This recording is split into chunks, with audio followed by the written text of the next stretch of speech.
Hello, I'm June Edwards, and this is Senior Topics for July 25th. This is actually the last of our series for summer adventures. So, we're going to do some traveling today from our armchairs. But first, let's take a look at our weekly calendar for the last week of July. Can you believe it? 2021, the last week of July already? It's true. All right, starting with the 25th, it's Hire a Vet Day. It's Wear Your Red Shoes Day. And on the 25th, the carousel was patented by Wilhelm Schneider of Davenport, Louisiana in 1871. So the not the Ferris wheel, but the carousel, or what we always call the merry-go-round, has been around for almost 150 years. Looking at July 26th, it's Aunt and Uncle Day, and you knew that had to come along sometime. It is Bert's birthday. Bert is one of the Sesame Street characters. Also, Benjamin Franklin was appointed on July 26th to be the first postmaster general, and that happened in 1775. Mickey Mantle, the baseball player, hit his very first grand slam. You know, we're right in the heart of baseball season right now. We'll have more about that in a few minutes. Looking at July 27th, Bugs Bunny, a famous cartoon character, debuted in cartoons on July 27 in 1940. And on a more serious note, the Korean War basically ended in 1953, although it was never officially declared a war or ending, but that was the date when we pulled out. On July 28th is a Muslim holiday, Eid al-Fitr, and I hope I'm saying that right. Uh, Also, it is Beatrix Potter's birthday. She was a famous animal illustrator for children's stories like Peter Cottontail and Benjamin Bunny. And the first fingerprint was taken by the police in 1858. July 29th, NASA, the National Aeronautics Space Administration, was officially kicked off by President Eisenhower in 1958. It is also National Lasagna Day. Oh, yum. The Boy Scouts International Group was created in England on this date in 1909. And Steamboat Willie, Walt Disney's first moving cartoon, premiered in 1928. Of course, it was in black and white. On July 30th is National Cheesecake Day. And also on the same day, Henry Ford, who was an automobile pioneer, was born in 1863. The 30th is also known as being the International Day of Friendship. And the last one for July, the 31st, the first US patent was granted to Samuel Hopkins in 1790. So, also for July, you need to know special goings on for the month. It is Anti Boredom Month, National Baked Bean Month, National Blueberry Month, National Hot Dog Month, National Ice Cream Month, National Picnic Month, and Recreation Month. A lot of fun things happening in July. And I hope your summer's really fun and going well for you. Looking now at baseball, just a few odds and ends. We know that the Dodgers were in second place in their league nationally. I'm not sure how they fared with the Rockies, their arch rivals, this past week, but hopefully the Dodgers are still doing well. The invention of the baseball was June 30 was officially invented. Early uniforms were simple with hand leather shoes. Baseball uniforms worn by the Nerballers in 1849. And what was their headgear? Straw hats. Can you believe the uniforms are very safety conscious? They have protective gear for their heads. They have other modifications, all their still toe cover on their shoes. Here's 10 interesting facts about the Major League Baseball, which is divided into two teams, or leagues rather. The American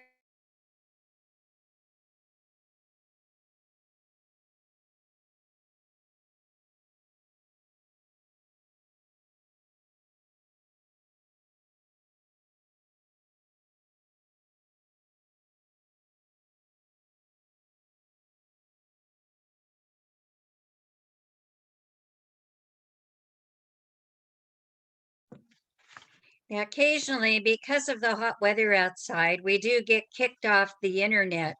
That's just one of the problems with Zoom meetings. We are totally dependent on how our services work. But hopefully, we are going to stay on. I wanted to tell you that the Major League Baseball is divided into the American and National Leagues. William Howard Taft, the 27th President of the United States, began the tradition of throwing out the ceremonial first pitch in 1910. Mike Trout of the Los Angeles Angels of Anaheim has been the MVP, or most valuable player, several times over his 20-year history with the Angels. Clayton Kershaw from the Los Angeles Dodgers was the most valuable player in 2014, and some of the other Dodger players have been the most valuable players since. You know, they won the World Series last year in 2020, but unfortunately, Los Angeles did not get to have a parade to honor our favorite team because of the pandemic. In each MLB ball, there are exactly 108 stitches. And there's other rules too that have to be enforced. The distance from the pitcher's mound to home plate is exactly 60 feet, 6 inches. The distance between each of the 4 bases is 90 feet. And each baseball has the following ingredients: cork, black rubber, red rubber, yarn, and a covering of cowhide. And there is a regulation baseball that cannot deviate from those. Well, let's move on and look at our hot dogs. Hot dog history. You know, sausage is one of the earliest, oldest forms of processed food. It was mentioned in Homer's Odyssey as far back as 900 years BC, or before Christ. So that's like 3,000 years ago. Frankfurt am Main in Germany is traditionally credited with starting the Frankfurter, but there are others who dispute this. You know, the popular sausage is also known as a dachshund, or a little dog sausage. And that was created by a butcher, Johann Georg Henner, who lived in Coburg, Germany in the late 1600s. He later traveled to Frankfurt to promote his new product. Here's a picture of somebody on the streets of New York selling hot dogs in the early years. My goodness, before there were even really automobiles, just cars, basically. In 1987, the city of Frankfurt celebrated the 500th birthday of the hot dog in that city. They think it was developed in 1487, and that's 5 years before Christopher Columbus set sail for the New World. Well, we do know that it came here from several nationalities to the United States. German immigrants sold hot dogs with milk rolls and sauerkraut from a push cart in New York City's Bowery during the 1860s. In 1871, Charles Feltman, a German butcher, opened up the first Coney Island hot dog stand and sold 3,684 Dachshund sausages, as he called them, his first year in business. And then in Chicago in 1893, with the Columbian Exposition, people liked this food so much that it is now just a staple of the American dream. It's also standard fare at baseball parks. And if you've never had a Dodger dog while watching a Dodger game in Los Angeles, you just got to try one. In fact, there are so many different ways of making the hot dog and how you serve it. I've got a chart here I want to show you. Here it is. This shows many, many different kinds. I don't know how well you can see some of this. Now, the standard way is, of course, to have your bun, the wiener, and then you would have ketchup or mustard with it. And that would be it. But you can see there's other ones here. You have the Italian hot dog, the Carolina style, the reindeer, which uses Coca-Cola grilled onions and stone ground mustard and part caribou in it. And you have the Texas Tommy, which is a Cheez Whiz filled bacon wrapped hot dog with a toasted bun, and the Dodger dog, as I mentioned, with relish, mustard, and it is 10 inches long. Lots of other kinds too. The puka dog, the crab mac and cheese, the bologna dog, the red snapper dog, the scrambled dog, and the fairway frank. And there's many, many more kinds with regional hot dog recipes from all over the world. So there's contests too with these hot dogs. And in the contest, they try to see how many you can eat in just a few minutes. And it's always fun to watch people stuff themselves and see who's going to eat the most and which is the most popular topping of all. Okay, somebody's saying ketchup, somebody's saying mustard. Yes, it is mustard. Mustard is the top one, and then comes ketchup, and then onions, chili, and relish come in third, fourth, and fifth place. So if you're going to have a hot dog, maybe you'll go for the classic with mustard, ketchup, the dog, and a bun. Of course, feel free to put whatever else you want on it. Everybody else does. All right, we're moving on then. I mentioned earlier when we were doing the weekly events calendar that the Boy Scouts internationally began in July by an English retired military man who thought the boys were getting too effeminate and that they needed to learn what would make a proper manly man. So they included things like outdoor skills, tying knots in ropes, being courteous to women, which they regarded as the weaker sex, and trying to prepare young men to make ethical and moral choices over their lifetime. There have been many, many famous people who started out as Boy Scouts, including several of our presidents who made it all the way up to the top position of Eagle Scout. Now, it took 3 years until the Boy Scouts of America started. And of course, today it's not just boys, it also includes girls in the national organization. And they have many traditional programs and summer camps where kids can go and have fun in the great outdoors.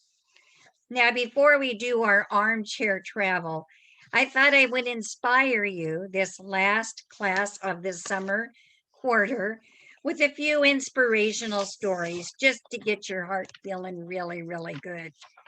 This is a picture of musician bowing an instrument.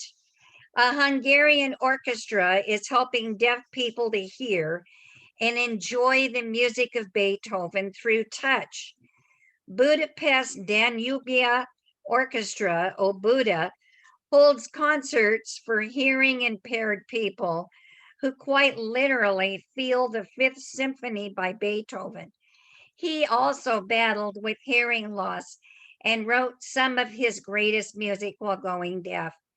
Some of the audience sit next to the musicians and place their hands on the instruments to feel the vibration. Others hold balloons that convey the vibration of the sounds.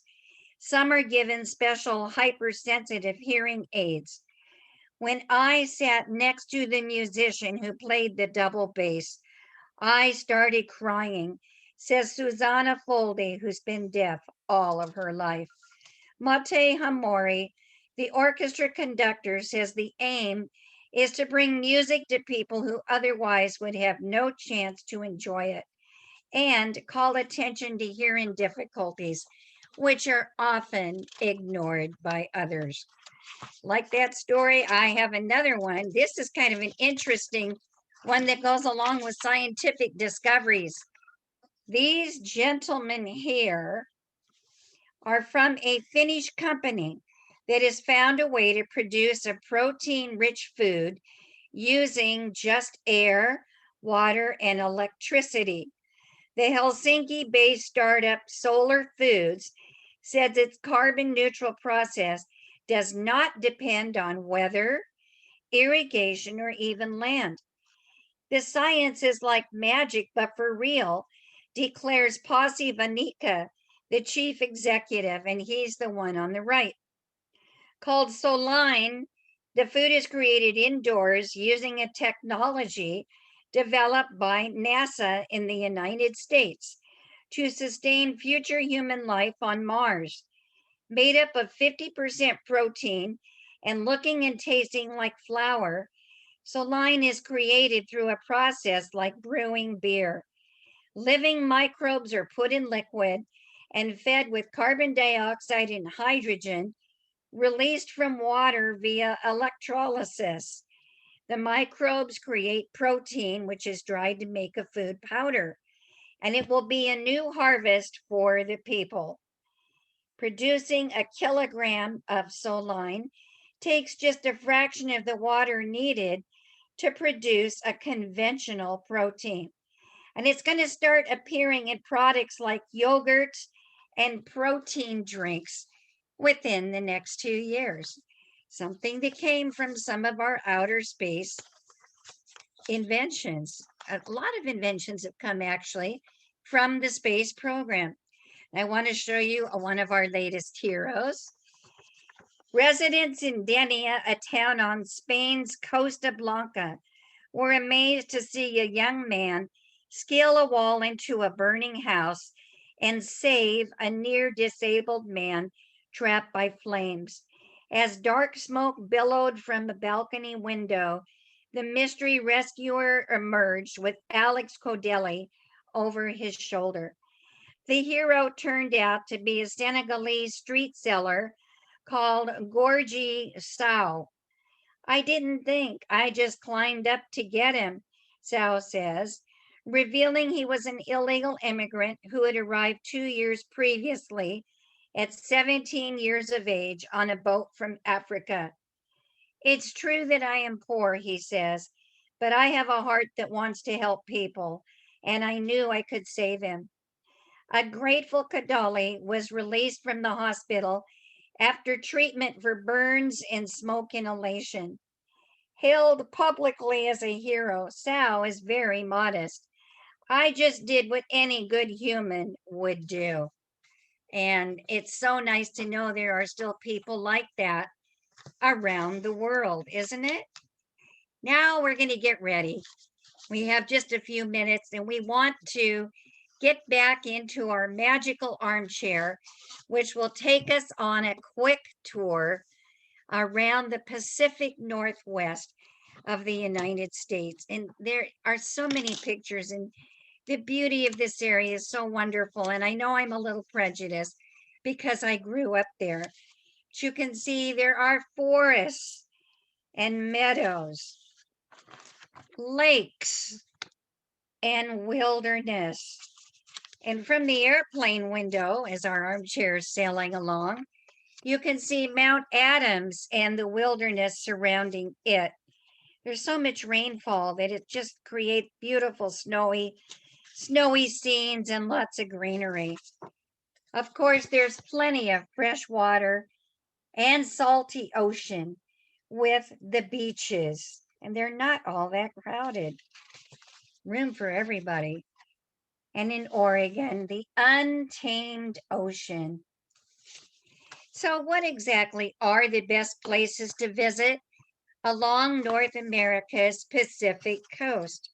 Well, let's take a little culture trip. I think the first place I will take you is to Seattle. It's the largest city in the Pacific Northwest by population. It's a hotspot for music, business, art, and adventure.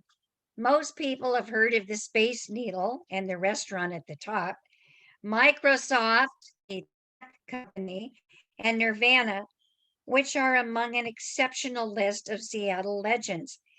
Washington State has the second largest number of wineries and breweries in the nation, not to mention some of the best seafood. From the city to the mountains that surround it, there are incredible things happening: music, art, and of course, a good cup of coffee. Part of the Cascade Range that snakes through the Pacific Northwest has in Oregon.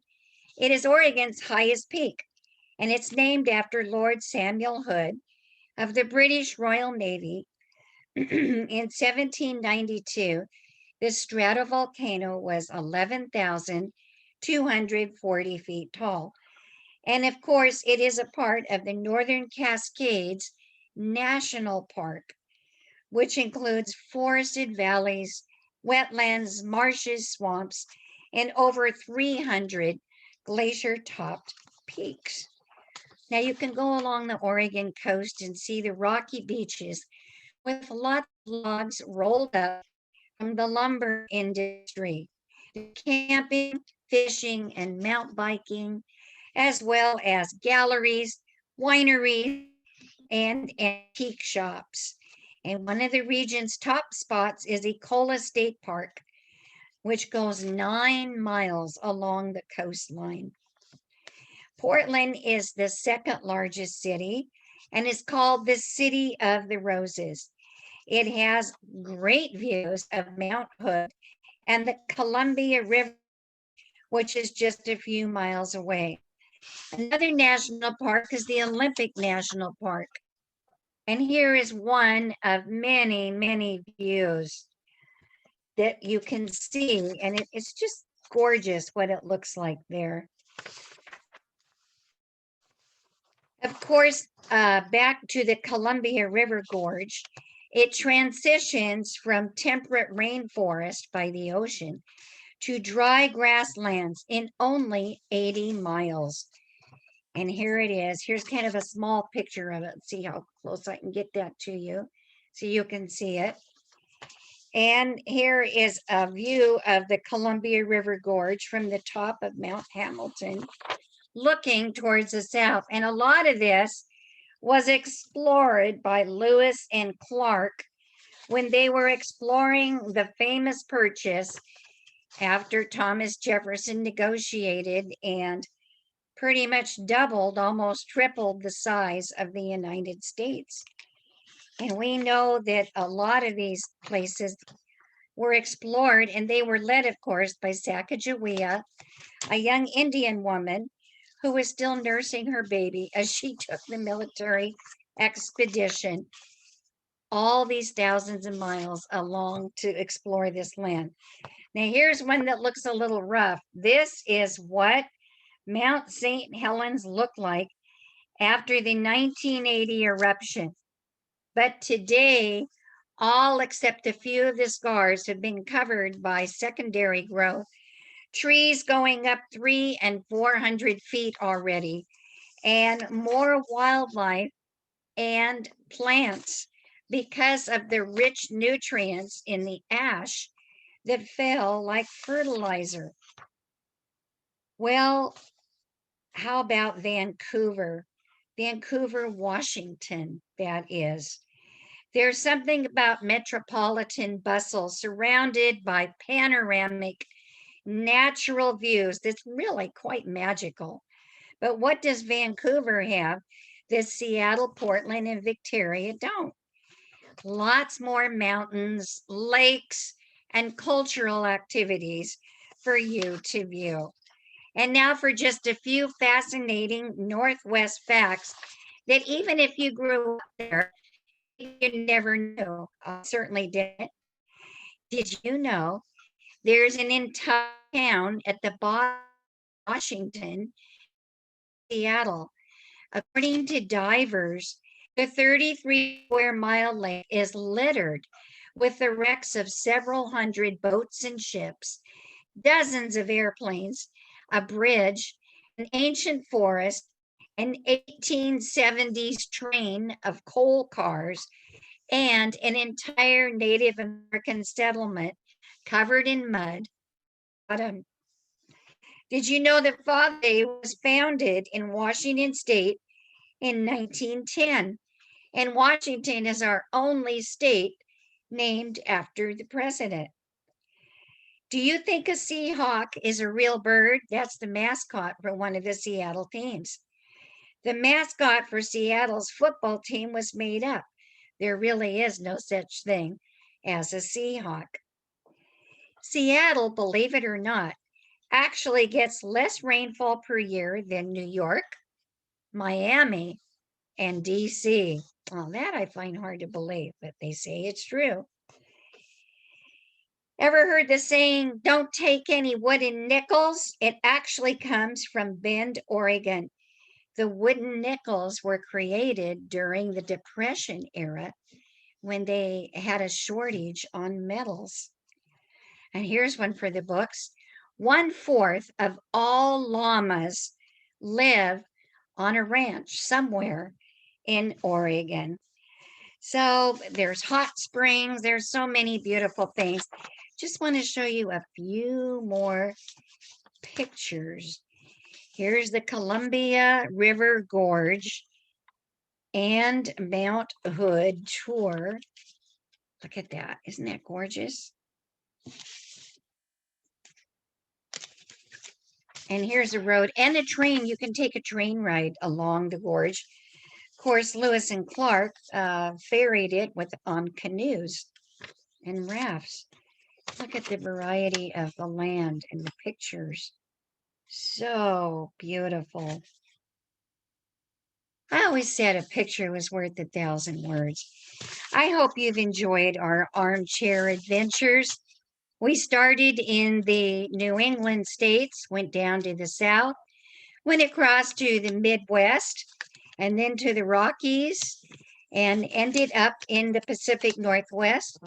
Because we're running out of time, I think you'll have to explore the Southwest on your own. For now, I'd like to wish you a pleasant summer. We will be on vacation for 2 weeks, and then the fall semester begins the week of August 16th. Bye, everybody. Hope you're enjoying your summer. Stay cool, and most of all, stay safe.